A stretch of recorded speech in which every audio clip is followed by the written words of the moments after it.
it's me, Canadiensis. Welcome to my channel, or welcome back to my channel. If you're new here, I post new doll-related videos every single day. In today's video, we're going to be doing an unboxing and review of the new Generation 3 Creepover Party Frankie doll, who is actually the last doll from Creepover Party that we're going to be reviewing, unless they release more. I really hope they do, because I think that this line is probably the strongest in Generation 3 so far, and I know there haven't been that many lines or anything, but truly, like, the designs are just top-notch, the material quality, everything.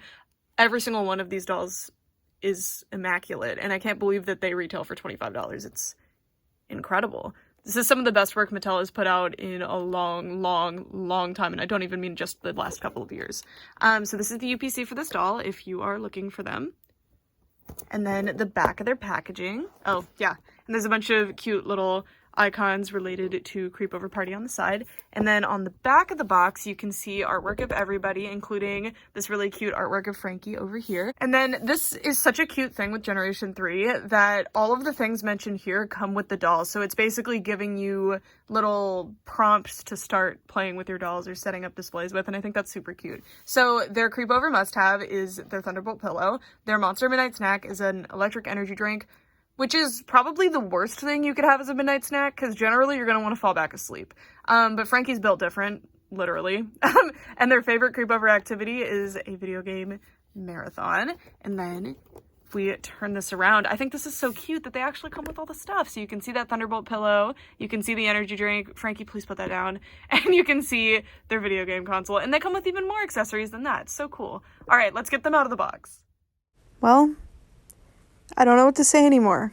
This does feel like an unboxing now, doesn't it? We gotta cut some ties, spruce your doll up, get them on a stand, you know? Frankie is now out of the box, and they look so good. The face on this specific Frankie doll is amazing. I've liked all of the Frankie dolls so far, but this one is seriously exceptional. I don't know, it's something about the face. Gorgeous. Gorgeous. And then a reminder, these dolls do not come with stands. I use these stands that I buy on Amazon. I'll put a link in the description. It's not going to be an affiliated link. It's just if you would like to know which ones I use, I'll put it in the description for your reference. And then also, this is an affiliated or sponsored link. I am an Entertainment Earth partner, and these dolls are up for pre-order right now on Entertainment Earth. So if you click my link in the description, it helps the channel, and you may be able to buy the dolls. And then if you wait until the dolls are in stock by turning on your email notifications and using my code, which will be in the description, you get 10% off and free shipping. All right, so now let's get started on the review. So as always, I want to start by looking at their face. I love that Frankie still has this square-shaped hairline. It's just very Frankenstein's monster and very, very cute. And if you didn't know, they don't have neck bolts anymore in Generation 3. The theory on that is that it's some kind of copyright issue, but I'm not sure. And that is why I think the earrings on this doll are so cute, because they're little bolts.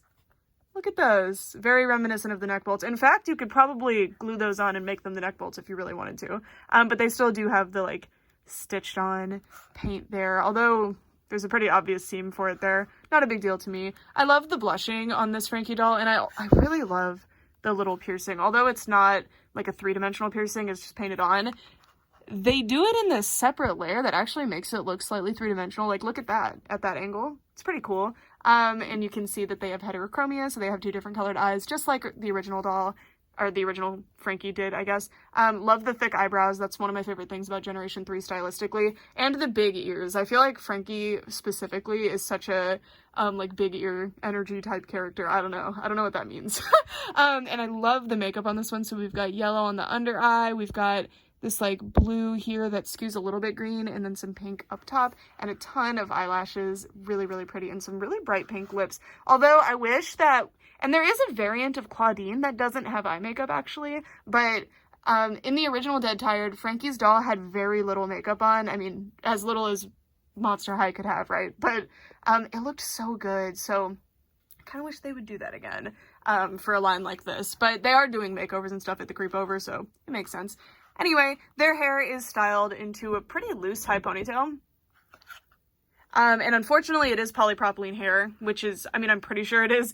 And I think that's the reason it's so loose here. With nylon and polypropylene, it's really hard to get a tight grip on it because it's such a dense hair fiber, as opposed to something like saran hair, like you can see here, just falls a lot more naturally. So you can really see the difference between polypropylene fiber and saran fiber here.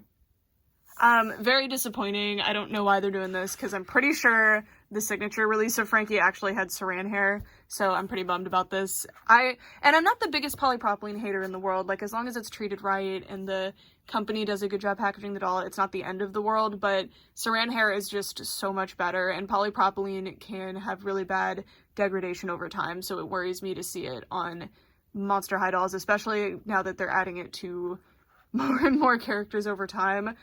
I really, really hope, as these dolls continue to prove their worth and the fact that they'll continue to sell well, that they will let more of them have saran, please. But anyway, now we go down to the outfit. So this outfit, I think it's my least favorite of all of them, but that's just my personal style. I specifically really don't like how high the pajama pants go, and the design of the pajama pants isn't super fun to me, but it's still a very cute outfit. It's just like a fun, light loungewear type outfit, you know? So they are wearing a little tank top that says electric. It has a surged edge at the top. Everything else is hemmed normally, and this is an iron-on or possibly painted on. Iron-on and painted on stuff sometimes is like indistinguishable, so sorry about that. And then this is the same as all of the other robes in this line, just super, super soft, like a minky type fabric. I love it. Like, if you think of the softest plushies that have this look to them, it feels just like that. I love it, love it, love it.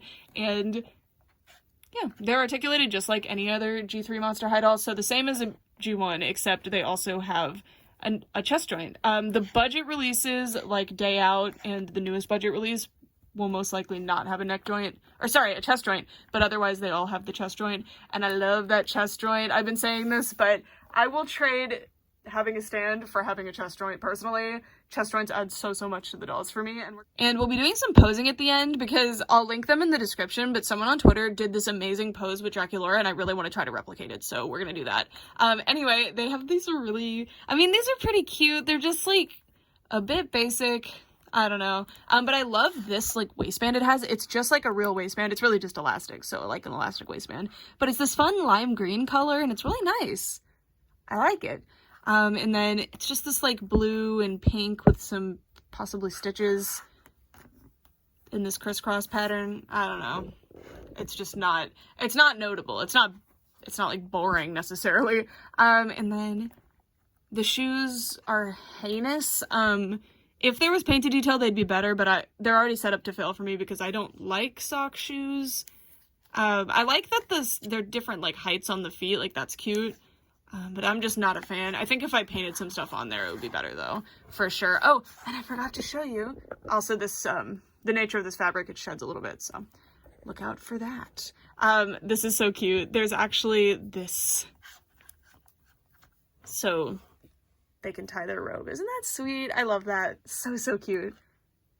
Okay, I like them better like this. All right, so now let's take a look at all of their accessories. So they do come with Watsy. This is a different pose than some of the other Watsies so far. This one's laying down. I think this is a new pose for Creepover, but don't 100% quote me on that. I don't remember. And my other Watsies are put away right now. Mine has a bit of a misprint, I think, because you can see like the sculpt doesn't match up with where the eye is, but I think they look really cute. I like the side glance a lot. And yeah. Cute pet. I like that they're doing different poses for the pets, because they really could just use the same pose throughout Gen 3, and I don't think people would care that much. And then they come with a bed, which is a really cute little bed. I hope that they do another Frankie bed to have this go with, because this is super cute. I swear Watsy had a bed on the original, or Whatsit had a bed on the original Gen 1 playset, right? I don't have it yet, unfortunately. I like that this looks like a recharge thing. There's little lightning bolts and dials all over it. This is really cute. Doesn't look super comfy though, but I don't know if Watsy minds that at all. And then there is this headband. It seems like they all came with a little headband of some sort, except perhaps Twyla. Probably for like when you do makeovers and stuff, you know. And then they come with this pillow. It has grabby hands, which is alarming, and little lightning bolt eyes. It's cute enough. If I were to use it, I would truly cut the arms off. Like, if I wanted to use it in my dolls, like, setups, I'd cut the little arms off. But it's actually, like, squishy. Like, they did that on purpose. Squishy. Isn't that cool? I love when they do subtle little details like that. Like, being mindful of the materials that you use for things. And I know that this is a robot bed, so it doesn't really apply here. But it's like, if the pillow was made out of this material, it wouldn't be exciting, but like this is cool that it's made out of this like softer vinyl material. And then they come with their energy drink for their midnight snack. Horrible, horrible idea. So I'm going to be hiding this from them. Oh my gosh. Okay, the lid comes off. That's so cute. And this is a really nice bottle, actually. Looks more like a Gatorade or a Powerade than an energy drink, honestly. Well, I guess that's kind of an energy drink. I would consider like Monster an energy drink, Red Bull, you know? And then they have this really see-through, I guess, Nintendo Switch. I would hate for my screen to have these like little hangy down parts. Are they teeth? Is it like slime coming down? I'm not sure. I do think that this is a reuse of the accessory sculpt from Ghoulia, which, listen, they wanted both dolls to come with a game system. It's the same game system that they wanted them to come with, so why should they sculpt another one? And honestly, I like having accessories in different colorways. I understand that some people don't like having doubles of the same accessory, because, like, for example, if you didn't like this accessory the first time, getting it again is not going to be super fun, but I don't really mind. If it's a reused sculpt, but, like, used mindfully, it does not bother me. And then this kind of baffles me. They appear to come with an iHome. If you don't know what that is, you would put your iPod, usually like an iPod Nano, into the iHome, and it would be like a speaker for it, because the original iPods didn't have speakers. At least the Shuffle didn't. That's the one I had. My mom had a Nano, and I don't think it had speakers either. They were only for use with headphones, of course, wired headphones. So if you plug them into your iHome, it would have speakers. I don't know if this would even still be a thing. I'm not really a big iPod user, though, so I don't know. But yeah. And then this is their phone. So they're doing like a pinky promise with, I think, Claudine. They're listening to Let's Bolt. So it's definitely on a song to play out of this. This is just such a strange choice. I don't know. Let me know if you're 16 or under, have you ever heard of an iHome in your life? Let me know. I don't know, because I feel like that just isn't a thing anymore. I feel like it's redundant now. But I could be wrong, because you could just use speakers, like wireless speakers. Anyway, right, y'all, now it's time for the posing. So this is inspired by this hilarious stock photo, which this is the most you can do with Dracula. Like, see, she cannot go further than this. And any G3 doll is going to be like this, except for the budget ones, which don't even have this joint, so they can do less. And G1 couldn't do this even, like, remotely, right? Like, here, let me show you, actually. Yeah, so, but the stock image is telling you otherwise, right? And people were debating. My vote was that they cut the doll in half, and I still think that's true, but this Twitter user, and I'm not going to put their image in here just out of, like, respect for their photography and their picture. I will put a link in the description to their Twitter account, though. Please check it out. They managed to get a pose actually pretty close. I still do think that the stock image was either cut or photoshopped, but check this out. Okay, so this was their strategy. They took their doll. They actually turned their torso around. I know this is weird. Okay, and then I am looking abnormal right now. Anyway, you can see how much more I can get to just because the sculpt isn't blocking, and the angle of the neck also is the main thing. Okay, and then we're going to turn the head around. And then their advice, which is pretty clever, so you can only really do this on dolls that have, like, a coat of some sort. So I'm taking the hands off right now, if you're wondering. Okay. So this is what they did, because when they first posted the picture, people were like, how did you do that? They put the robe on the doll, see? And then, voila. The hands back in. By the way, the hands come out to make it easier to change the clothes, if you were wondering. If you were around when doll hands didn't come off, or even when there was no articulation at all, you know the struggle, especially in dolls with splayed fingers. But yeah, now you can hit a different... Also be careful bending the arms when you're in the jacket, because you can't really see where the joint is. And there you go. So now... Sorry, it's kind of funny because they're backwards right now. I have got my doll to hit a better pose. It's marginally better, like it's not a lot, but it really is like a more realistic, cute, versatile pose. And now they can live out their gamer dreams.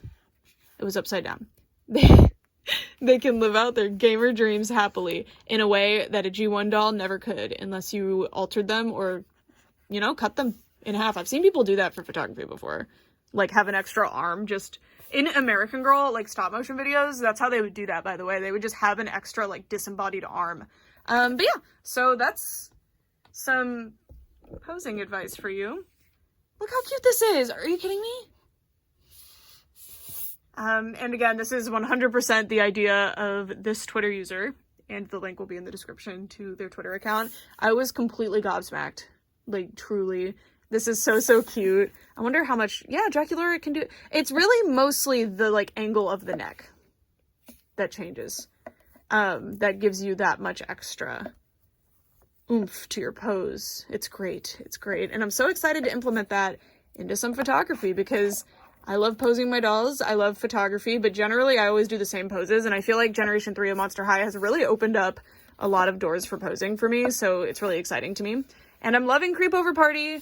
This line is making it so fun because it inspires me to, like, have them sitting and laying on the floor, which is something that most dolls cannot do in a graceful way or at all. Because, again, Generation 1, I actually broke one of my custom dolls trying to pose her. Like, that was the most you could do. And, I mean, you could probably make that look cute in a photo, but, you know, this is just so much more. And it's so cute. Look how cute they look. Tee-hee. Okay. So now for my final thoughts. I love this one. I do think that Frankie has the weakest outfit out of the lineup. They don't have cute slippers like Claudine and Draculaura do. They have polypropylene hair, which Claudine does have, but Twyla and Draculaura do have saran hair, so they get bonus points for that. And I'm just not as into Frankie's outfit, although others might be a lot more into it. I just tend to prefer, like, patterned pajama pants. If you notice any videos where you can see my lower half, if I'm not wearing jeans or my work pants, I am wearing pajama pants, and they're probably patterned something like this, because I just find that to be really cute. I really like how that sort of thing looks. So, that's kind of my preference on dolls, and it's very rare to get pajama pants on dolls at all, because I feel like they always just do, like, a nightie or some little booty shorts, which is fair, because that's also very common to wear to bed. But I love pajama pants and I love robes, so this line is really cool because you don't really see this too often. Like, the only big line that comes to mind that did the pajama pants and everything is the Bratz Slumber Party doll line. And I know there's probably more throughout doll history, but that's the one that immediately jumps to the top of my head. And then the Rainbow High Slumber Party dolls did have, like, long pants, but they weren't, like, the fun patterned ones, and they didn't have robes. One of them did, right? I don't know. Not that it's wrong to not have robes and patterned pants, it's just my preference. But yeah, this is a really cute line. Oh my gosh, even higher. Oh, this is so cute. I can't wait to see more. Again, I hope that these lines like Creepover Party aren't one-off. Like, I hope that we continue to see new characters, especially because we have main characters left out of this lineup. Like, let's do Cleo, Laguna, Gulia, and, like, I don't know, another fun character. Like, we just got Twyla, let's do Gigi, you know? Just something fun. Anyway, that's it for this video. I'd love to know what you guys think. And if you have Creepover Party, who's your favorite Creepover Party doll? And who do you think came with the best accessories? I'm probably gonna go with Draculaura, because this is probably the most versatile doll accessory ever. This little basket. I love it. I love it. And I can't get over Cat Fabulous. Just, this is not how bats work, and I love it.